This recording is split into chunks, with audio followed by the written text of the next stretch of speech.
नमस्कार. ठरल्याप्रमाणे आज आपण भेटतोय आणि सध्या गणपतीचा उत्सव चालू आहे. सर्वांना शुभेच्छा आणि नेहमीचा आपुलकीचा प्रश्न, कसे आहात सगळे? करोनाशी लढताय ना? लढायलाच पाहिजे. कारण आपल्या सर्वांना करोनाला हरवायचंय. नागरी आरोग्य केंद्र, जनऔषध वैद्यक शास्त्र, शासकीय वैद्यकीय महाविद्यालय मिरजतर्फे आपण करोनाला हरवायचे ही एक व्हिडिओ सिरीज चालू केलेली आहे, ज्याच्यामध्ये आज आपण दुसऱ्यांदा भेटतोय आणि आज आपण भेटत आहोत स्वतःला करोना संसर्ग टाळण्यासाठी काही सोप्या युक्त्या, उपाय आहेत का? हे बघायचंय आज आपल्याला. माझी ओळख करून देते. मी डॉक्टर प्रिया प्रभू. मी MBBS आणि MD केलेलं आहे, प्रभारी नागरी आरोग्य केंद्र. मी सहयोगी प्राध्यापक आहे जनऔषध वैद्यक शास्त्रामध्ये आणि माझा जो विषय आहे तो रोग प्रतिबंधक असा विषय असल्याने प्रतिबंधाविषयी सांगण्यासाठी मला म्हणजे तुम्हाला त्याचा फायदा व्हावा अशी मला फार इच्छा आहे. तर सर्वात पहिल्यांदा मागच्या वेळी पहिलं जे आपलं लेक्चर होतं ते ज्यांनी ऐकलंय त्यांना हे लक्षात आहे की करोनाशी लढायचं असेल तर आपल्याला टीम वर्क हे करायलाच पाहिजे. टीम वर्क शिवाय पर्याय नाही. मग ही टीम असेल, ती आपल्या कुटुंबाची असेल, नाहीतर आपल्या मित्रमैत्रिणींची असेल, आपल्या बिल्डिंगची असेल, आपल्या कॉलनीची असेल. टीम जेवढी मोठी होईल तेवढ्या लवकर आपला कंट्रोल येईल. तर मागच्या वेळी आपण टीम वर्कच्या बाबतीमध्ये जे महत्त्व आहे ते आपण बघितलं होतं मागच्या लेक्चरच्या वेळेला आणि अर्थातच त्यावेळेला आपण जो विषय होता तो होता की करोना संसर्गाचा घरातील धोका काय आहे आणि त्यावर आपण कसे उपाय करू शकतो, कुटुंबाची सुरक्षा कशी करू शकतो. तर तिथे आपण हे जाणून घेतलं होतं की हा जो व्हायरस आहे तो आपल्या घरामध्ये येण्यासाठी फक्त 2च मार्ग आहेत. एक म्हणजे तो प्रत्यक्ष येईल किंवा तो अप्रत्यक्षपणे येईल. प्रत्यक्ष आला तर तो वस्तूवरून, अंगावरून, हातावरून येऊ शकेल आणि त्यासाठी करायचे उपाय आपण बघितले होते. आणि जर तो अप्रत्यक्षपणे आला, तर मात्र तो आपल्या शरीरामधून येईल, आपल्या किंवा आपल्या घरी येणाऱ्या इतर लोकांच्या शरीरामधून आणि अशा वेळेला आपला जो धोका आहे, तो कमी करण्याचा एकच मार्ग आहे, की करोनाला आपल्या शरीरामध्ये प्रवेश करण्यापासून थांबवायचं, म्हणजे प्रतिबंधन करायचं. तर ते कसं करता येईल, आपला स्वतःचा धोका कसा कमी करता येईल आणि स्वतः कसं सुरक्षित राहता येईल, हे आज आपण बघणार आहोत. तर जसं आपण मागच्या वेळी ठरवलं होतं तसंच आता मी स्क्रीन शेअर चालू केलेलं असल्यामुळे मला तुमच्या कमेंट्स लगेच दिसणार नाहीये. पण तुमच्या ज्या काही कमेंट्स किंवा प्रश्न असतील ते तुम्ही कमेंट्समध्ये लिहून ठेवा. शेवटी मी त्याची उत्तरं देईन किंवा नंतर त्याच्यावर कमेंट्सद्वारे उत्तरं देण्यात येतील. तर सुरुवात पुन्हा एकदा थोड्याशा बेसिक्स पासून करूया आपण. हे आपल्याला पडणारे नेहमीचे प्रश्न आहेत, की हा एवढा साधा आजार आहे. 80% लोकांना तर साधा आजार होतो. आपोआपही बरा होतो कारण हा व्हायरल आजार आहे. मग आपण सगळे एवढे टेन्शन का घेतोय? तसंच असाही प्रश्न पडतो, की जर असेल आजार किंवा संसर्ग झाला असेल, तर मग आपण सगळ्यांना विलग किंवा अलग का करतोय? सगळ्यांना असं हॉस्पिटलमध्ये किंवा सेंटरमध्ये वगैरे का ठेवतोय? पुन्हा असाही प्रश्न पडतो, की आम्हाला मनासारखं वागण्याचं स्वातंत्र्य का नाहीये? अमुक प्रकारेच वागा, हे असंच करायचं, तसं करायचं, असे एवढे नियम, अटी, बंधनं ह्या सगळ्या गोष्टी का टाकलेल्या आहेत? आणि शेवटचं असं असतं, की ठीक आहे ना, पडतील लोकं आजारी, पसरेल आजार. पण मग आजारी पडलं, की आपण बरं करूया, एवढं सोपं असताना मग ही आपण का बंधनं घालतोय? तर ह्यांची उत्तरं जर मला द्यायची असेल, तर मला एक मोठा खुलासा करायला लागेल. आणि शक्य आहे की हे तुम्हाला आत्तापर्यंत कोणी सांगितलं नसेल किंवा तुम्हाला कल्पना असेल. पण तो खुलासा मला करावा लागेल आणि तो खुलासा म्हणजे आपल्याला आजाराशी नाही, तर साथीशी लढायचं आहे. आत्तापर्यंत आपल्याला असं वाटत होतं, की नाही आपण कोरोनाशी लढतोय, आपण ह्या आजाराशी लढतोय, आपल्या शरीराची प्रतिकारशक्ती वाढवणार आपण आणि आजार होऊ नये म्हणून प्रयत्न करणार. पण लक्षात घ्या, की आता सध्या आपले जे काही प्रयत्न सुरू आहेत, ज्या कुठल्या गोष्टी चालू आहेत, ह्या सगळ्यांच्या मागे एकच कारण आहे आणि ते म्हणजे आपण साथीशी लढतोय, साथ आटोक्यात आणण्याचा प्रयत्न करतोय. कारण कोणतीही साथ ही लहान नसते आणि ही साथ तर अगदी महामारी आहे, पॅन्डेमिक आहे, जगामध्ये पसरलेली आहे. त्यामुळे या साथीला आपण साधी समजून चालणार नाही. आपल्याला पूर्णपणे काळजी घ्यावीच लागणार आहे. आता ह्या चित्रामध्ये जे तुम्हाला दिसतंय अॅनिमेशन, ते अॅनिमेशन आपण असंही म्हणू शकतो, की हा व्हायरस आहे. जर हा व्हायरस समजला आणि एक व्हायरस आपल्या शरीरामध्ये आलाय किंवा काही व्हायरस आपल्या शरीरामध्ये आलेत, तर ते अशाच प्रकारे वेगवेगळ्या पेशींना बाधित करतात आणि त्यांची संख्या वाढत जाते.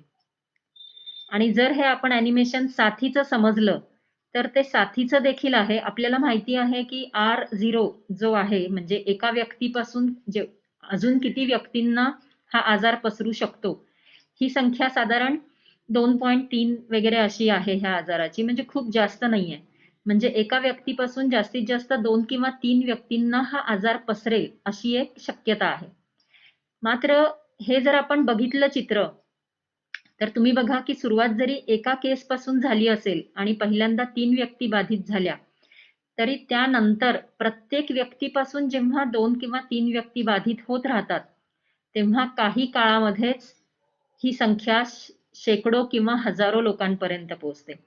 म्हणजे आता अंदाज बघा, की हे जे प्रत्येक डॉट्स आहेत, हे समजा दर 15 दिवसांनी असा जर आपण विचार केला, 14-14 दिवसांचं अंतर असा जर आपण विचार केला, तर हे 14 म्हणजे 1 महिना, इथे झाला दुसरा महिना आणि जेव्हा तिसरा महिना सुरू होतो, त्यावेळेला मात्र जरी सुरुवात एका केसनी झाली असेल, तरी तिसऱ्या महिन्यामध्ये आपल्याला बघा किती केसेस दिसतात.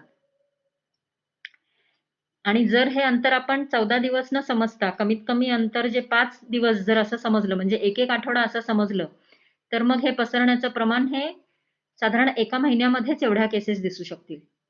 म्हणजे साथ ही जर आपण थांबवली नाही, साथ कंट्रोल करायचा प्रयत्न केला नाही, तर काही काळामध्ये, काही महिन्यांमध्ये किंवा आठवड्यांमध्ये एका व्यक्ती म्हणजे प्रत्येक व्यक्तीपासून शेकडो नवीन केसेस तयार होणार आहेत हे लक्षात घ्या. त्यामुळं प्रत्येक केस महत्वाची आहे साथीमध्ये.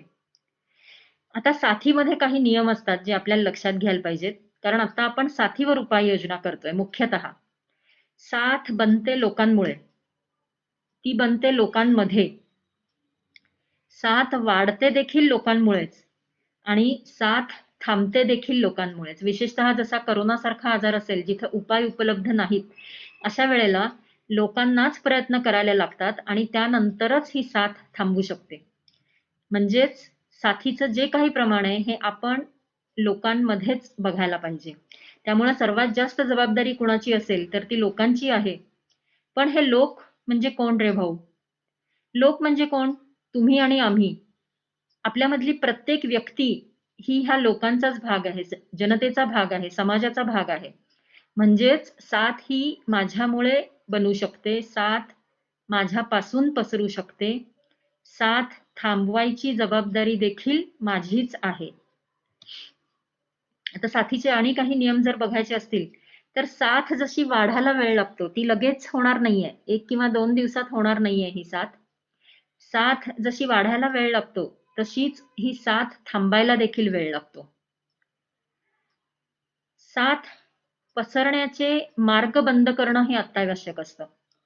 म्हणजे उदाहरणार्थ समजा कॉलराची साथ चालू असेल, तर आपल्याला माहिती आहे पाण्याद्वारे पसरते. त्यामुळं पाणी सुरक्षित करणे, सुरक्षित पाणी सर्वांपर्यंत पोहोचवणे, हे सर्वात जास्त महत्त्वाचं असतं.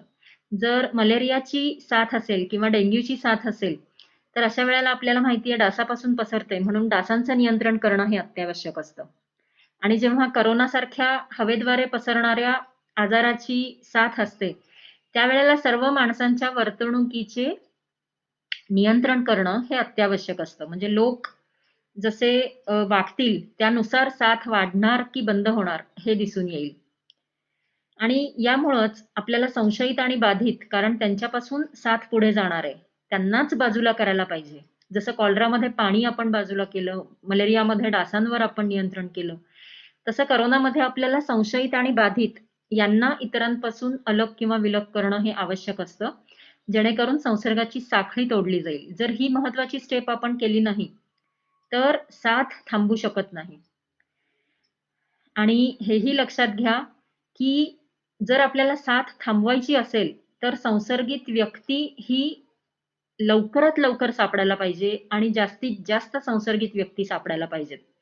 कारण जर आपल्याला त्या व्यक्ती सापडल्या तर आपण त्यांना बाजूला करणार, त्यांना आपण अलग किंवा विलग अलग करणार आणि मग आपण त्यांच्यापासून साथ पुढे पसरू देणार नाही. म्हणजेच आपण मघासच्या चित्रामध्ये जे प्रमाण बघितलं होतं साथ वाढण्याचं, ते साथ वाढण्याचं प्रमाण ह्या एका फक्त अलग किंवा विलग करणे ह्या एका कृतीमुळे खूप प्रमाणामध्ये कमी होऊ शकतं.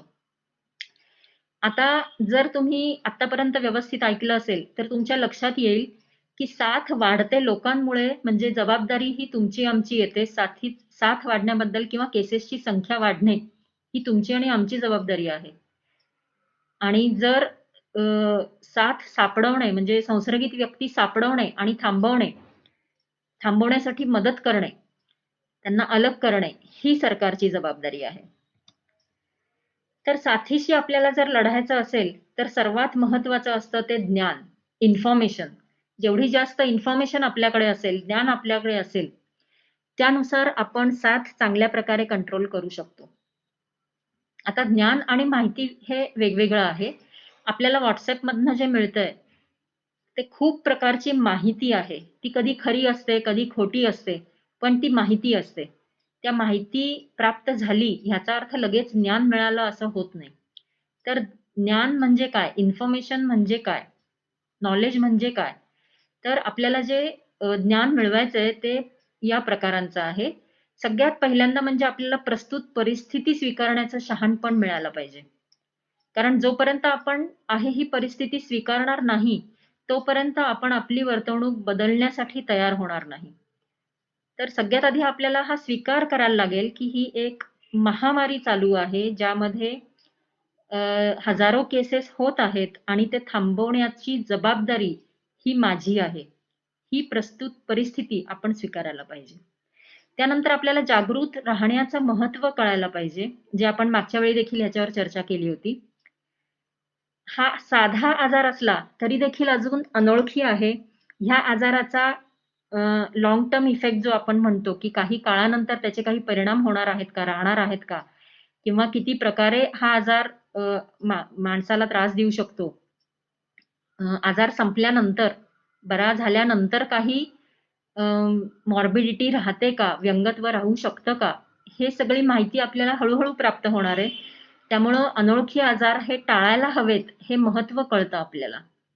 त्यानंतर आपली वर्तवणूक बदलण्याची निकड, की जोपर्यंत आपण बदलणार नाही, तोपर्यंत काहीही फरक पडणार नाही, हे देखील आपल्याला कळतं. तसंच जुन्या सवयी मोडून मग नव्या सवयी स्वीकारायला पाहिजेत, ही तयारी होते मनाची, ज्याला आपण अनलर्निंग आणि मग रिलर्निंग असं म्हणतो.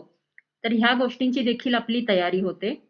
आणि सगळ्यात महत्त्वाचं म्हणजे जोखीम समजून घेऊन सारासार निर्णय घेण्याची क्षमता आपल्याला प्राप्त होते.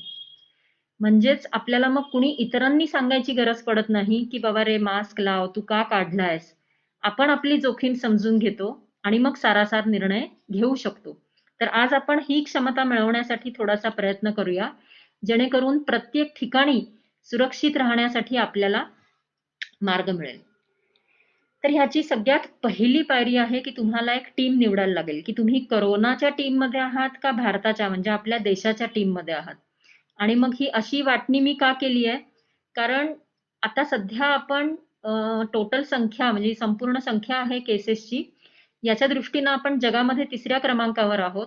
पण दररोज ज्या नव्या रुग्णांची संख्या वाढत आहे, त्यामध्ये मात्र आपण 1ल्या क्रमांकावर पोहोचत आहोत. तर मला माझ्या देशासाठी हे असं नको आहे. त्यामुळं मला देशातली संख्या जर कमी करायची आहे, तर मी देशाच्या टीममध्ये आहे आणि जर माझ्या कृतीनी कोरोना बाधितांची संख्या वाढणार असेल, तर मग मी मात्र कोरोनाच्या टीममध्ये आहे. मग जी लोकं कोरोनाला आवडणाऱ्या कृती करतात, वर्तन करतात, त्या व्यक्ती असतात कोरोनाच्या टीममध्ये. मग तुम्ही आता तुमच्या वर्तनाचा विचार करा आणि मग तुम्हाला आपोआपच कळेल, की तुम्ही कुठल्या टीममध्ये आहात. आणि ज्या व्यक्ती कोरोनापासून बचावाच्या कृती, अगदी नियम जे काही असतात ते पाळतात, त्या व्यक्ती आहेत आपल्या देशाच्या टीममध्ये. तर हे काही सोप्या गोष्टी होत्या, की ज्या आपल्याला नेहमी लक्षात ठेवायला पाहिजेत आणि या जर आपण लक्षात ठेवल्या, तर आपण स्वतःचा बचाव व्यवस्थितपणे करू शकतो. तर सगळ्यात पहिली गोष्ट आहे की कोरोना तुमच्यापर्यंत कसा पोहोचणार आहे. त्यासाठी फक्त 2 रस्ते आहेत. पहिला मार्ग आहे की हवेद्वारे येईल किंवा दुसरा मार्ग आहे हा फोमाइट्सद्वारे म्हणजे हातावर बसून आपल्या चेहऱ्यापर्यंत. हे असे 2च मार्ग आहेत. हे जर आपण लक्षात ठेवलं, तर आपण आपली सुरक्षा वाढवू शकतो. त्यानंतर 2 मुद्दे महत्त्वाचे आहेत. तुम्ही जर हे चित्र बघितलं, तर ह्या चित्रामध्ये तुमच्या लक्षात येईल की मोठे-मोठे जे ड्रॉपलेट्स आहेत, ते जवळ अंतरावर असताना आपल्या अंगावर येतात आणि अंतर जसं वाढतं, तसं थोडं-थोडं एरोसोल हवेद्वारे पसरणारे मार्ग येतात आणि त्याचप्रमाणे हाताद्वारे म्हणजे फोमाइट्सद्वारे येणारे मार्ग आहेत. तर जे दुसरे 2 महत्त्वाचे मुद्दे आहेत, ते आहे अंतर आणि वेळ. तर एरोसोल असल्यामुळे, हवेद्वारे प्रसार होत असल्यामुळे, अंतर आपण किती राखू शकतो किंवा राखतो, हे फार महत्त्वाचं आहे आणि त्याचप्रमाणे वेळ देखील महत्त्वाचा आहे 2 प्रकारे. एक तर संसर्ग होण्यासाठी आपल्याला बाधित व्यक्तीसोबत काही काळ सोबत 1 मीटरच्या आतल्या अंतरामध्ये राहावं लागतं आणि तो वेळ असतो साधारण 15 मिनिटे. जर आपला कॉन्टॅक्ट संपर्क हा 15 मिनिटांपेक्षा जास्त काळासाठी 1 मीटरपेक्षा कमी अंतर असताना आला असेल, तर अशा वेळेला आपल्याला संसर्गाची भीती असते. मात्र जर आपण जवळचा संपर्क हा 15 मिनिटापेक्षा कमी म्हणजे उदाहरणार्थ मला रुग्णाला अंग पुसून द्यायचंय आणि त्यावेळेला मात्र मी फार कमी वेळ रुग्णासोबत आहे. माझं काम मी 5 मिनिटामध्ये 10 मिनिटामध्ये पूर्ण केलं किंवा त्यावेळेला मी मास्क वापरला, तर अशा प्रकारे आपली रिस्क कमी होऊ शकते. तर एकतर संपर्काचा वेळ हा 15 मिनिटापेक्षा कमी असायला पाहिजे. त्याचबरोबर हवेमध्ये जे व्हायरस तरंगू शकतात, त्याचं देखील काही ठराविक वेळ असते. म्हणजे जर हवा खेळती असेल, तर कमी वेळासाठी अ, हवेमध्ये व्हायरस राहू शकतो. त्याच वेळेला जर हवा खेळती नसेल, बंदिस्त असेल, तर अशा वेळी हवेमध्ये तरंगणारा व्हायरस, विषाणू हा जास्त काळासाठी असणार आहे. तर हे गणित आपल्याला लक्षात ठेवायचं आहे. फक्त 2 मार्ग आहेत, हवा आणि हात आणि फक्त 2 मुद्दे महत्त्वाचे आहेत, की अंतर किती असतं व्यक्तींमधलं आणि व्यक्ती एकत्र असण्याचं, त्याचप्रमाणे हवेमध्ये व्हायरस राहण्याची वेळ ही साधारण किती असू शकेल. हे आपण मागच्या वेळी बघितलं होतं, की शरीरामध्ये शिरण्यासाठी फक्त 3च मार्ग आहेत. ते म्हणजे आपलं नाक, तोंड आणि डोळे. आणि त्याचप्रमाणे बाहेर येण्यासाठी देखील नाक आणि तोंड हे 2च मार्ग आहेत. तर जेव्हा आपण ह्या 3 मार्गांना सुरक्षा देतो, त्यावेळेला आपण संसर्गाचा धोका हा अत्यंत कमी केलेला असतो, हे आपण बघितलं होतं. तर आपल्याला आत्तापर्यंत लक्षात आलं, की साधारण कुठल्या प्रकारे व्हायरस आपल्या शरीरामध्ये येऊ शकतो. तर मघाशी मी जे म्हटलं, की व्हायरसला आवडणारी कृती, तर त्याला म्हणतात अतिजोखमीचं वर्तन. आणि अतिजोखमीचं वर्तन हे मी तुम्हाला परत सांगण्याची गरज नाही, कारण ह्या बाबतीमध्ये आपल्याला इतक्या वेळा नियम सांगितले गेलेले आहेत, की गर्दीच्या ठिकाणी जाऊ नका, नेहमी शारीरिक अंतर राखा, नाही राखणं हे जोखमीचं आहे. समारंभ किंवा मीटिंग्सना हजर राहणं जोखमीचं आहे. जास्त लोकांना भेटणं जोखमीचं आहे. बंदिस्त, हवा खेळती नसलेल्या, वायुविजन नसलेल्या ठिकाणी वावर किंवा भेट देणे. मास्कला वारंवार हात लावणे, ते मास्क सरकवणे, न घालणे, नाक किंवा तोंड बाहेर ठेवणे, असे प्रकार करणे. त्यानंतर घराबाहेर असताना काही खावे लागणे किंवा चहा घेणे. चेहऱ्याला, नाकाला, तोंडाला, डोळ्यांना हात लावण्याची सवय, हातांची नियमित स्वच्छता न राखणे आणि सार्वजनिक स्वच्छतागृहांचा वापर करणे. या सगळ्या गोष्टी ह्या अतिजोखमीच्या वर्तनामध्ये येऊ शकतात आणि या ठिकाणी करोना संसर्ग वाढतो, त्याचा धोका वाढतो, कारण इथे करोनाला एका व्यक्तीपासून दुसऱ्या व्यक्तीपर्यंत पोहोचणे फार सोपे जाते. आता आपण जसं मागच्या वेळी आपण आपल्या कुटुंबाची जोखीम बघितली होती, आपल्या घराची जोखीम बघितली होती, तशीच आपण आता स्वतःची सर्वसाधारण जोखीम तपासूया. मग हे जे ही कृती आहे, ही सर्वांना आपापली करायला लागेल. प्रत्येकाची वेगळी असणार आहे. तर आता जेव्हा आपण स्वतःची सर्वसाधारण जोखीम तपासणार आहोत, तर आपल्याला आपल्या दिनक्रमाचा विचार करायला लागेल, की साधारण 24 तासामध्ये आपण घरी किती वेळ असतो, बाहेर किती वेळ असतो आणि जेव्हा असतो, तेव्हा आपण काय आणि कसं करतो. तर यासाठी आपण प्रवास कसा करणार आहात, किती वेळ करणार आहात, हे तुम्ही तपासू शकता. तुमचं कामाचं ठिकाण कसं आहे, तिथे कामाचं स्वरूप काय आहे, हे तुम्ही विचार करू शकता. याखेरीज तुम्ही जेव्हा इतर किंवा वैयक्तिक कामे करता, त्यावेळची परिस्थिती कशी असते? तुम्हाला बाहेर खाण्याची किंवा पिण्याची आवश्यकता पडते का? आणि त्यावेळची पद्धत कशी असते? आणि तुम्हाला सोशलायझेशनचे प्रसंग जेव्हा मित्र-मैत्रिणींना भेटता, त्यावेळी आपण कशा प्रकारे भेटतो? ह्या गोष्टी आपल्याला तपासून बघायच्या आहेत. आणि दुसरं म्हणजे आपण प्रासंगिक घटना किंवा काही प्रसंग यांच्या बाबतीमध्ये आपण जोखीम तपासायची आहे. जसं एखादा सण येतो, तर त्या सणाच्या वेळी आपली जी वर्तवणूक असणार आहे, त्यामध्ये किती जोखीम असेल. त्यानंतर जर तुम्ही एखादा समारंभ अटेंड करणार असाल, जाणार असाल, तर त्या ठिकाणी आपली किती जोखीम असेल. ह्या गोष्टी आपल्याला तपासायच्या आहेत. आणि जेव्हा तुम्ही ह्या सर्व घटनांसाठी जोखीम तपासणार आहात, रिस्क असेसमेंट करणार आहात, त्यावेळेला तुम्हाला हे मुद्दे लक्षात घ्यायचे. कोणत्या मुद्द्यांवर तुमची जोखीम ठरणार आहे? सगळ्यात पहिलं शारीरिक अंतर ठेवणं शक्य आहे का? उपस्थित लोकांची संख्या किती आहे? सर्वांकडून मास्कचा योग्य वापर होत आहे किंवा नाही? तुम्ही एकत्र असण्याचा वेळ किती असेल आणि त्यावेळेला अंतर किती असेल? ती जागा बंदिस्त आहे, हवा खेळती आहे का? वायुविजन व्यवस्थित होतंय का? म्हणजे ज्याला आपण एअर चेंजेस म्हणतो, तर ते होत आहे का? पृष्ठभागांना स्पर्श करण्याची किती गरज पडतीये? तर आपण हे जे मुद्दे बघितले होते, या सगळ्या ठिकाणी म्हणजे समजा तुम्ही प्रवास करताय, तर प्रवास करत असताना तुम्ही जर बसनी प्रवास करणार असाल, तर त्यावेळेला तुमच्या लक्षात येईल, की तेव्हा शारीरिक अंतर ठेवणं सध्या शक्य आहे, कारण सरकारने सांगितलंय, की प्रत्येक सीटवर एक व्यक्ती बसणार. उपस्थित लोकं ही बरीच असणार आहेत. सर्वांकडनं मास्कचा वापर योग्य प्रकारे करणे हे आपल्या नियमानुसार आवश्यक आहे. तुमच्या प्रवासाच्या अंतरावरून तुमचा वेळ किती असेल, हे लक्षात येईल. जागा म्हणजे ते बस जी आहे त्याच्या जर खिडक्या उघड्या असतील, तर मग बंदिस्त त्याला म्हणता येणार नाही. सर्व खिडक्या उघड्या पाहिजेत. पण जर पाऊस पडत असेल, तर मग सगळे लोकं खिडक्या बंद करतात. एअर चेंजेस खिडक्या उघड्या असतील तर शक्य आहे. जर उघड्या नाहीत, तर मात्र सगळी हवा बसच्या आतच राहणार आहे. आणि पृष्ठभागांना स्पर्श करण्याची गरज ही थोडीफार असू शकते. मग असंच तुम्ही जर कारमध्ये प्रवास करणार आहात, तर त्यासाठी आपण हे मुद्दे लक्षात घेऊन तुम्ही जोखीम बघू शकता. कामाच्या ठिकाणी उदाहरणार्थ, जर तुम्ही मॉलमध्ये कामाला असाल, तर मॉलमध्ये काम करत असताना शारीरिक अंतर तुम्ही ठेवू शकता का? तिथं हे सगळे मुद्दे तुम्हाला त्या कामासाठी पुन्हा एकदा वापरायचे आहेत. आणि ह्याच्यामध्ये तुम्हाला निगेटिव्ह किंवा रिस्क वाढतीये असं लक्षात येतं, तेवढी जोखीम वाढत जाणार आहे, हे आपल्याला लक्षात घ्यायचंय. आणि याखेरीज देखील प्रत्येकासाठी व्यक्तिशः जोखीम असते, ज्याला आपण पर्सनल रिस्क म्हणतो. त्या व्यक्तीची स्वतःची रिस्क असते. ती देखील आपल्याला मोजायची आहे. आता त्यामध्ये हे लक्षात घ्या, की हा नवा आजार असल्यामुळे प्रत्येकाला जोखीम आहे. प्रत्येकाला जोखीम आहे. कुणाची थोडी जास्त, कुणाची थोडी कमी. मग त्यासाठी कोणते मुद्दे आपण विचारात घेतो?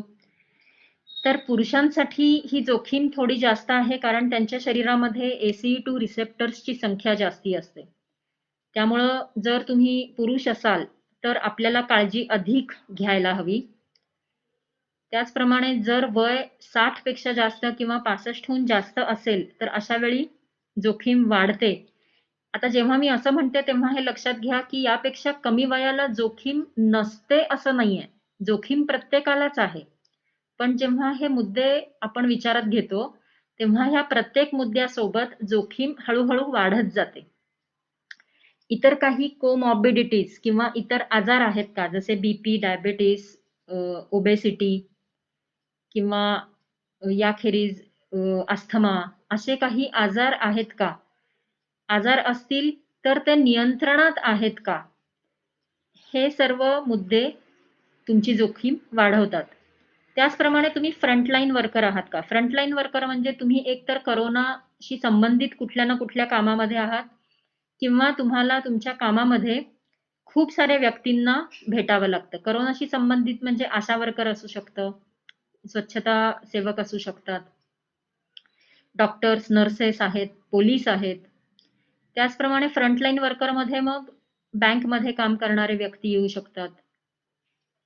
ज्यांना किंवा पोलिसही येतील कारण त्यांना खूप लोकांना भेटावं लागतं. तर हे सर्व फ्रंटलाईन वर्कर्स आहेत. याखेरीज आपल्याला काही सवयी किंवा व्यसनं आहेत का? आता व्यसन शब्द कुणालाच आवडत नाही. सवय म्हटलं तरी आवडत नाही. पण जर कुणाला अल्कोहोल, दारू, सिगारेट, बिडी, पुड्या खाणे, तंबाखू खाणे अशा कोणत्याही सवयी असतील, तर याच्यामुळे आपली रिस्क वाढतीये हे लक्षात घ्या. आणि त्याचप्रमाणे आपलं वर्तन हे नियम पाळणारं आहे का न पाळणारं आहे, यावर देखील खूप काही अवलंबून आहे. तर ही आपली व्यक्तिशः जोखीम आहे. नियमांच्या बाबतीमध्ये तुम्ही असं असेसमेंट करू शकता, की आपण साधारण किती काळासाठी हे नियम पाळतो. काही लोकं 50% वेळा पाळत असतील, 50% वेळा पाळत नसतील. काही लोकं अगदी 80% पर्यंत पाळत असतील. म्हणजे मास्क मी फक्त खाताना काढते किंवा अगदी थोडा वेळ काढते, तर मी 70, 80, 90% नियम पाळती आहे. पण जर मी मास्क लावते, पण फक्त जर कोणी समोरून पोलीस आला किंवा अ, फक्त मला काही समोरून व्यक्ती आली तरच मी वर सरकवते, नाहीतर खाली सरकवते. मग अशा वेळेला माझं नियम पाळण्याचं प्रमाण हे कमी झालं असं समजायचं. तर आपण आता बघितलं, की आपण स्वतःची जोखीम कशी असेस करू शकतो. कारण जोपर्यंत आपल्याला आपली जोखीम समजत नाही, तोपर्यंत आपल्याला किती काळजी घ्यायची आहे, हे लक्षात येत नाही. तर हा होमवर्क तुम्हाला प्रत्येकाला स्वतःसाठी करायला पाहिजे, की आपली सर्वसाधारण जोखीम आणि व्यक्तिशः जोखीम किती आहे. आणि अगदी साधा नियम आहे. साधा नियम कसा असतो, की बाबा जेव्हा आपल्या आजूबाजूला केसेस जास्ती असतात, जेवढ्या जास्त केसेस तेवढी जास्त जोखीम. जेवढी जोखीम जास्त, तेवढं आपलं काळजी घेण्याचं प्रमाण जास्त पाहिजे. जागरूकता आपली जास्त पाहिजे. हे एवढं साधं आहे. त्याचप्रमाणे असंही लक्षात घ्या, की जसा व्हायरल डोस जास्त जातो, तसाच आजार देखील जास्त होतो. बरोबर आहे ना? कारण काही कमी वयाचे व्यक्ती देखील मृत्युमुखी पडत आहेत किंवा कमी वयाच्या व्यक्तींमध्ये देखील आपण सीरियस आजार बघतो. तर यावेळेला लक्षात घ्यायला पाहिजे, की त्यांचा व्हायरल डोस हा जास्त गेलेला असू शकतो. आता जेव्हा तुमच्या लक्षात येतं, की आपली जोखीम जास्ती आहे, त्यावेळेला तुमच्या लक्षात येईल, की आपल्याला व्हायरल डोस हा जास्त जाण्याचा धोका देखील आहे आणि आपल्याला व्हायरल डोस हा जास्त नकोय. प्रथमतः तर आपल्याला आजारच नकोय. पण जर आजार झाला, तर आपल्याला हा साधा, माइल्ड या स्टेजमधलाच आजार व्हायला पाहिजे आणि त्यासाठी आपला व्हायरल डोस हा कमीत कमी असायला पाहिजे. आणि त्यासाठी एकच मार्ग आहे, तो मार्ग म्हणजे काळजी घेण्याचं प्रमाण आपल्याला त्या प्रमाणामध्ये वाढवायला लागेल. जेवढी जोखीम जास्त होते, तेवढी आपल्याला काळजी ही जास्त घ्यायला लागेल. आणि जेव्हा मी म्हणते, की काळजी घ्यायची किंवा जोखीम कमी करायची, तर त्यासाठीचे मार्ग आपण हे मागच्या वेळी देखील बघितले होते. तर हे जे मार्ग आहेत, ते आपल्याला त्या जोखमीनुसार वापरायचे आहेत. तर हे मार्ग कोणते-कोणते ते आपण बघूया. आपल्याला काही गोष्टी ह्या भरपूर वापरायच्या आहेत, जसं साबण आणि पाणी. कारण याच्यासारखं व्हायरसला मारणारं काहीच नाहीये दुसरं. साबण आणि पाणी, सॅनिटायझर, क्लोरीनयुक्त द्रावणे, अल्कोहोल स्प्रे. प्रत्येकजण आपल्यासोबत सॅनिटायझरची बाटली ठेवू शकतो, जेणेकरून कधीही तुम्हाला गरज वाटली, तरी आपण आपले हात स्वच्छ करू शकतो. त्यानंतर मास्कचा वापर, हवा खेळती ठेवणे, स्वच्छ हवा ठेवणे, फेस शिल्ड्स, गॉगल लावणे. मघाशी आपण बघितलं, की वेळ फार महत्वाची आहे याच्यामध्ये. त्यामुळे वेळेचं व्यवस्थापन योग्य प्रकारे करणे आणि यूव्ही किरणे यांचा वापर आपण जंतू किंवा विषाणूंचा नाश करण्यासाठी करू शकतो. याखेरीज जे नियम आपल्याला शासनाने सांगितलेले आहेत, जसं शारीरिक अंतर ठेवायचं आहे, चेहऱ्याला हात नाही लावायचा, हातांची स्वच्छता, शिंकते खोकते वेळी काळजी घेणे, पृष्ठभागांची स्वच्छता करणे, जागरूकता ठेवणे, मास्कचा योग्य वापर करणे आणि शक्यतो घराबाहेर न पडणे. तर हे सगळे मार्ग आपली जोखीम कमी करण्यासाठी आपण वापरू शकतो आणि आपण ज्या ठिकाणी जाणार आहोत, तिथली जोखीम आपल्या लक्षात आली, की आपण कुठले-कुठले मार्ग वापरायचे हे आपल्या लक्षात येईल. म्हणजे उदाहरणार्थ, मघासचे मुद्दे आपल्या लक्षात घ्या, की आपल्याला संसर्ग हवेपासून होण्याचा धोका वाटतोय, हवा खेळती नाहीये. मग ह्याच्यावर उपाय आहे, की ती हवा तरी खेळती व्हायला पाहिजे किंवा तुम्ही त्या ठिकाणी जाऊ नका किंवा ती जी भेट आहे, ती बंदिस्त खोलीमध्ये घेण्याऐवजी बाहेर मोकळ्या हवेमध्ये घ्या.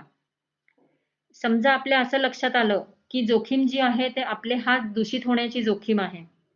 कारण तुम्ही बसमध्ये चढलात, तुम्हाला बसताना हँडलला धरावं लागलं, उतरताना देखील हँडलला धरायला लागलं. तर अशा वेळेला आपले हात हे दूषित झालेले असू शकतात. मग अशा वेळेला आपल्याला हात स्वच्छ करायचे आहेत आणि आपल्याला बसमधनं उतरल्या उतरल्या पाणी तर मिळणार नाही आणि साबणही मिळणार नाही. मग अशा वेळेला आपण सॅनिटायझर वापरणार. बसमध्ये असेपर्यंत आपण कमीत कमी पृष्ठभागांना हात लावणार. बसमध्ये असेपर्यंत आपण चेहऱ्याला हात लावणार नाही. मग हे असे आपण मार्ग त्या त्या ठिकाणी जशी जोखीम निर्माण होते त्यानुसार आपल्याला ते मार्ग याच्यातलेच निवडायचे आणि त्यानुसार आपण ते वापरायचे. आता बस जर आपल्याला सुरक्षित करायची असेल तर थोडी जबाबदारी व्यवस्थापनाची देखील येते की त्यांनी दररोज बसमधील सर्व पृष्ठभागांची स्वच्छता करायला पाहिजे. त्यांनी बघायला पाहिजे की प्रत्येक जण मास्क लावतो की नाही, शारीरिक अंतर पाळतो की नाही. तर अशा प्रकारे थोडी जबाबदारी स्वतःची, थोडी जबाबदारी व्यवस्थापनाची. अशा रीतीने आपण टीम वर्क करून आपली जोखीम ही प्रत्येक क्षणी कमी करू शकतो. कारण आपल्याला घराबाहेर पडावं लागणारच आहे. आपल्याला आयुष्य सुरू करावं लागणारच आहे. आपण घरात बसून राहू शकत नाही. आणि ह्याच्यावर जसं मी आता सांगितलं, केवळ एक उपाय आहे आणि तो म्हणजे जोखीम व्यवस्थापन, रिस्क असेसमेंट, जागृत राहणे. त्यामुळे जो सोपा उपाय जो मी म्हणते, तर तो हाच असतो, की तुम्हाला प्रत्येक ठिकाणी लक्षात यायला पाहिजे, की कोरोनाला आवडणाऱ्या कुठल्या कुठल्या गोष्टी ह्या आता आपण करणार आहोत किंवा या ठिकाणी आहेत. आणि मग त्या गोष्टी न करणे, त्यांची जोखीम कमी करणे, त्यांच्यावर उपाय करणे आणि ते उपाय करण्यासाठी आपल्याकडं खूप छान ऑप्शन्स आहेत आणि ते ऑप्शन्स आपल्याला वापरायला हवेत आणि ते वापर करून आपण आपल्याला कोरोनापासून सुरक्षित प्रत्येक क्षणी ठेवू शकतो. याला रिस्क असेसमेंटची ग्रीड म्हणतात, ज्याच्यामध्ये एका बाजूला धोका असतो आणि एका बाजूला शक्यता असते. आता हे लक्षात घ्या, जेव्हा मी खूप काळजी घेते, जेव्हा मी सर्व नियम पाळते, त्यावेळी मला कोरोनाचा संसर्ग होण्याचा धोका हा अतिशय कमी असतो. म्हणून जर मी खूप काळजी घेत असेन, प्रत्येक नियम पाळत असेन, तर अशा वेळेला मी जरी अतिशय धोकादायक ठिकाणी जरी जाणार असेन, काम करणार असेन, तर माझी स्वतःचा धोका हा कोरोना संसर्ग होण्याचा धोका हा मध्यमच राहतो, तो खूप जास्ती होत नाही. म्हणजे लक्षात घ्या, की जर तुम्हाला खूप धोकादायक ठिकाणी जायचंय, अशा वेळेला तुम्ही घेत असलेली काळजी ही अतिशय जास्त पाहिजे. म्हणजे उदाहरणार्थ, जे लोक कोरोना पॉझिटिव्ह रुग्णांच्या सेवेमध्ये काम करत आहेत, रुग्णालयामध्ये काम करत आहेत, जिथे त्यांना इन्फेक्शन होण्याचा धोका हा अतिशय जास्त असतो. अशा वेळेला त्यांनी जी काळजी घ्यायची असते, ती देखील खूप जास्ती असते. त्यांना पूर्ण सूट घालून मग काम करावं लागतं आणि मग त्यांचा धोका हा कमी होतो. मग अशाच पद्धतीने आपण समजा तुम्ही पिक्चर बघण्यासाठी तुम्हाला थिएटरमध्ये जायचंय असं तुम्ही ठरवलं, तर त्या ठिकाणी आपल्याला विचार करायला लागेल, की कोरोनाला आवडणाऱ्या अतिजोखमीच्या किती बाबी आहेत. त्या ठिकाणी भरपूर लोकांची संख्या असणार आहे. त्या ठिकाणी आपण जर मध्ये मध्ये खुर्च्या सोडून बसणार नसू, तर मग शारीरिक अंतर हे अत्यंत कमी असेल आणि त्या ठिकाणी एसी असेल किंवा हवेसाठी जेव्हा सगळं काही बंद केलं जाईल, त्यावेळेला हवा बाहेर निघणार नाहीये. त्याचप्रमाणे पृष्ठभागाला जेव्हा तुम्ही स्पर्श कराल खुर्चीला वगैरे, त्यावेळेला हात दूषित होण्याचा धोका असणार आहे. म्हणजे आपण रिस्क असेसमेंट केली. आपण बघितलं की किती किती ठिकाणी म्हणजे त्या पर्टिक्युलर प्रसंगामध्ये आपल्याला कोणकोणत्या प्रकारे धोका होऊ शकतो. आपल्याला हवेद्वारे संसर्गाचा धोका आणि हाताद्वारे संसर्गाचा धोका अशा दोन्ही प्रकारचा धोका निर्माण होतोय. मग आपण काय काळजी घेऊ जेणेकरून ही शक्यता अत्यंत कमी होईल. तर आपण ठरवलं होतं की जोखमीचं वर्तन हे टाळता येऊ शकतं का? हा सगळ्यात पहिला आपला प्रश्न असेल. जर टाळता येणार असेल तर आपण ते नक्कीच टाळणार आहोत. पण जर टाळता येण्यासारखं नाहीये, समजा अजून 2-3 वर्ष झाली आणि आता आपण म्हणतोय की नाही आम्हाला पिक्चर बघायचाच आहे बाबा. तर अशा वेळेला मग आपण जेव्हा जाणार त्यावेळेला व्यवस्थापनाची जबाबदारी येते की त्यांनी ते सर्व सुरक्षित कसं करता येईल. शासन जे काही नियम त्यांना घालून देणार आहे, की फक्त समजा 50% किंवा 30% क्षमतेमध्येच त्यांनी चालवायचं आहे. बसण्यामध्ये त्यांनी मध्ये मध्ये 2-2 खुर्च्या सोडायच्या आहेत. किंवा हवेची स्वच्छतेसाठी त्यांनी प्रत्येक शो नंतर किंवा इंटरव्हलमध्ये UV रेसचा वापर करून हवा स्वच्छ करायची आहे किंवा हेफा फिल्टर बसवायचे आहेत. असे कोणतेही उपाय जे सरकार सांगेल, तर त्यानुसार आपली शक्यता ही मग कमी किंवा जास्त होत राहते आणि मग त्यावरून ते काम किती महत्वाचं आहे, यावरून मग आपण निर्णय घेऊ शकतो, की आपल्याला रिस्क किती आहे, आपण काळजी किती घेतोय आणि त्यानुसार शक्यता किती आहे. बँकेमध्ये जायचंय, तिथे गर्दी असणार आहे. लोकांबरोबर अंतर ठेवणं शक्य होईल किंवा नाही, हे बँकेच्या नियमांवर अवलंबून आहे. मात्र आपलं जे काम आहे, ते काम आपण जर कमीत कमी वेळेमध्ये संपवू शकलो, म्हणजे आपला नंबर लावायचा, बाहेर थांबायचं आणि जेव्हा टोकनचा पुकारा होईल, त्यावेळेला बँकेमध्ये जायचं. जेणेकरून तुमची वेळ जी आहे गर्दीमध्ये जाण्याची, ती वेळ ही अत्यंत कमी राहील. 15 मिनिटापेक्षा कमी राहील. मग अशा प्रकारे आपण वेगवेगळे जे मार्ग आहेत, त्यांचा वापर करून स्वतःचा संसर्गाचा धोका हा अतिशय कमी करू शकतो.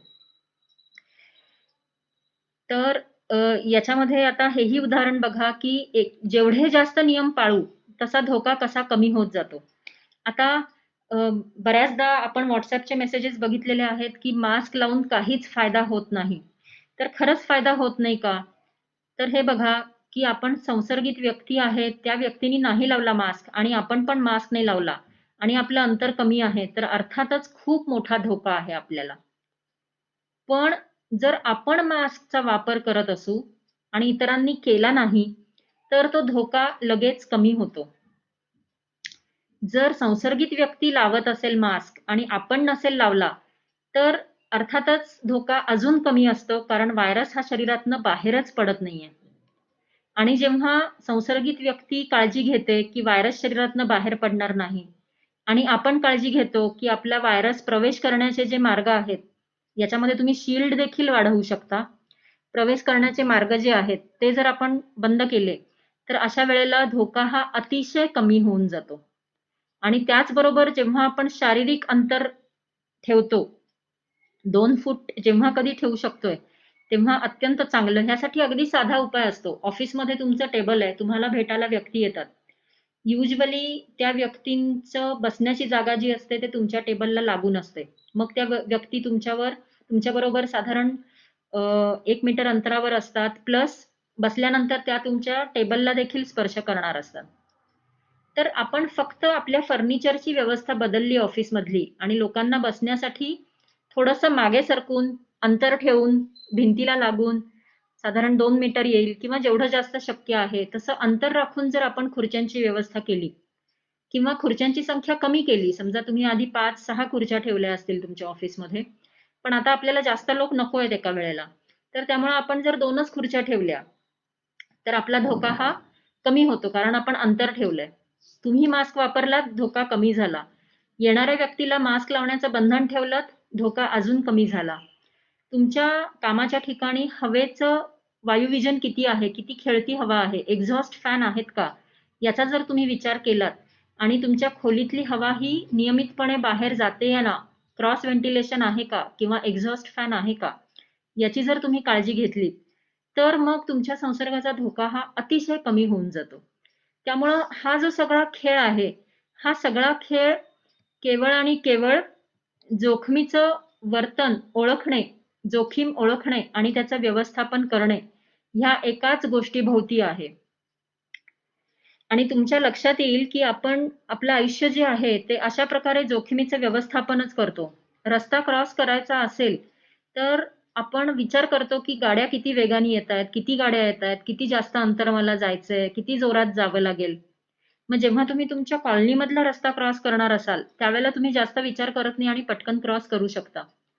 तेच जर तुम्हाला मुंबईसारख्या शहरामध्ये सिग्नल लागलेला नसताना, रस्त्यांवर गाड्या येत असताना रस्ता क्रॉस करायचा असेल, तर शक्यतो तुम्ही तो निर्णय घेत नाही. आणि जर करणारच असाल, तर तो अतिशय काळजीपूर्वक आणि खूप स्पीडनी, कधी-कधी धावत-धावत देखील तुम्ही रस्ता क्रॉस करता. तर हेच व्यवस्थापन आपल्याला सध्या काही काळ आपल्याला हे समजून घ्यायचंय. सुरुवातीला ही थोडीशी आपल्याला सवय करून घ्यायला लागेल. वेगळं वाटेल की काय हे आपण विचार करून वागतोय. पण एकदा तुम्ही बसून ठरवलत की या ठिकाणी समजा तुम्ही पूर्ण स्टडी केला की या ठिकाणी मला अतिशय जोखीम आहे आणि तिथं मी एवढी काळजी घेणार आहे, तर मग आपल्या संसर्गासाठी आपण पूर्णपणे नियंत्रण करू शकतो. ठीक आहे, मला तर कळलं, मी तर ऐकलं तुमचं सगळं आणि आता मला पटलंय आणि मी वागेन बाबा, घेईन मी काळजी, पाळेन मी नियम. पण मी एकट्यानेच काळजीपूर्वक वागून कसं काय फरक पडेल? हे एवढे लोक मास्क न लावता फिरायला लागलेत, ते तर कुणाचंच ऐकत नाहीयेत. मग मीच का काळजी घेऊ? माझ्या एकट्याने काय फरक पडणार आहे? मी पण नाही केलं तर काय फरक पडेल? अजून एक, एवढे सगळे लोक आहेत त्याच्यामध्ये अजून एक. तर पुन्हा एकदा मी आठवण करून देईन, की आपण सुरुवातीला म्हटलं होतं, की हे आपण आजाराबद्दल बोलत नाही आहोत. आपण बोलतोय हे साथीबद्दल. आपल्याला साथ नियंत्रणात आणायची आहे. आणि साथ ही एखाद्या ट्रेनसारखी असते. ट्रेनची गती जेवढी जास्त असेल, तेवढा त्या ट्रेन थांबण्यासाठी वेळ लागतो. आणि त्यासाठी आपल्याला ट्रेनची गती ही हळू कमी करायला लागते. त्याला जो ब्रेक लावायचा असतो तो हळू लागतो. आणि हा ब्रेक प्रत्येक ठिकाणी लागायला लागतो. मधल्याच एखाद्या डब्याला आपण ब्रेक लावला, तर मागचे डबे थांबणार नाहीत आणि मग ट्रेन रुळावरून निघू शकते, अपघात होऊ शकतो. तर हे तसंच आहे, की ट्रेन ही साथ जी आहे आपल्याला थांबवायची आहे, जी लोकांमुळे झाली आहे, लोकांमध्ये आहे आणि लोकांवरच जबाबदारी आहे, की ते थांबवायचंय. तर जेव्हा जास्तीत जास्त लोक हे असं करतील, तेव्हाच ही साथ आटोक्यात येईल. आणि जास्तीत जास्त संख्या तेव्हाच वाढेल जेव्हा एक व्यक्ती वाढत जाईल. जसं आज तुम्ही हे ऐकलत आणि आता तुम्हाला इच्छा आहे की ओके मी साथ थांबवण्यासाठी सर्व नियम पाळेन. तर तशीच ही माहिती जेव्हा दुसऱ्यांपर्यंत पोहोचेल किंवा तुम्ही दुसऱ्यांना माहिती सांगाल, पटवून द्याल, त्यावेळेलाच ही आपण साथ थांबवू शकतो. आणि खरंच एका व्यक्तीला काहीच किंमत नाहीये का? एक व्यक्ती फार लहान असते का? तर आपण हे पुन्हा एकदा बघूया. मघाशी आपण ही साथ बघितली होती, बरोबर आहे ना? आणि जेव्हा आपण ती साथ बघितली तेव्हा ती कुणीच काही काळजी घेत नव्हतं आणि ती साथ पटापटा वाढत शेकडो संख्यांपर्यंत जात होती. मग आता लक्षात घ्या, की फक्त 4 लोकांनी काळजी घेतली आहे. फक्त 4 लोकांनी काळजी घेतलेली आहे आणि जर 4 लोक जरी काळजी घेत असतील, तरी बघा संख्या किती कमी झाली 3 महिन्यानंतर. बरोबर ना? कारण या व्यक्तीला जेव्हा इन्फेक्शन होत नाही, ह्यांनी काळजी घेतली, तेव्हा ती पुढेच जात नाही. आता ह्या व्यक्तीपासून 3 लोकांना नाही गेली, कारण ह्या व्यक्तीनी आपल्या संसर्ग झाल्यानंतर पसरू नये म्हणून काळजी घेतली. तर मग फक्त 2 लोकांपर्यंतच पोहोचली आणि त्यामुळं अजून केसेस कमी झाल्या. तर अशा प्रकारे मी स्वतः जेव्हा काळजी घेते, तेव्हा मी भविष्यामधल्या शेकडो केसेस टाळत असते. म्हणजे हा फक्त माझा प्रश्न नाहीये, हा भविष्यातील शेकडो केसेसचा प्रश्न आहे. आणि मला वाटतं, की जर आपल्याला स्वतःच्या प्रयत्नांनी शेकडो केसेस आपण कमी करू शकत असू, तर ते प्रयत्न करणं हे नक्कीच गरजेचं आहे. मग हे प्रयत्न म्हणजे काय असतात? अगदी साध्या सोप्या गोष्टी असतात. उदाहरणार्थ तुम्हाला ऑप्शन असेल तर तुम्ही घरून काम करताय किंवा तुम्हाला पार्टीला जायचं होतं, पण तुम्ही ते टाळलं. तुम्ही म्हटलात, की "नाही, मी काही बाहेर पडणार नाही." किंवा तुम्हाला एक विमान प्रवास करायचा होता आणि तुम्ही ठरवलंत, की टाळू शकते मी हा प्रवास आणि मी ही जी मीटिंग आहे ती Zoomद्वारे करेन आणि मला काही त्या गावात जायची गरज नाही. किंवा तुम्ही घरी थांबलात, आज बाजारात जायचं होतं, मी आज जाणार नाही, मी 2 दिवसांनी जाईन आणि एकाच वेळेला सगळं काम करेन. मग अशा प्रकारे एक प्रत्येक छोटी कृती, साधा निर्णय, कुठलीही कृती तुमचा इन्फेक्ट होण्याचा धोका कमी करेल आणि जेव्हा तुम्ही स्वतःची काळजी घेता आणि जर समजा चुकून तुम्ही बाधित झालात, तर त्यावेळी देखील अलगीकरण आणि विलगीकरणाचे जे सगळे नियम असतात, संसर्गित झालात किंवा संपर्कात आलात, तर ते सगळे नियम जेव्हा पाळता, तेव्हा तुम्ही भविष्यातील शेकडो केसेस कमी करण्यासाठी आपल्या भारत देशाला मदत करत असता.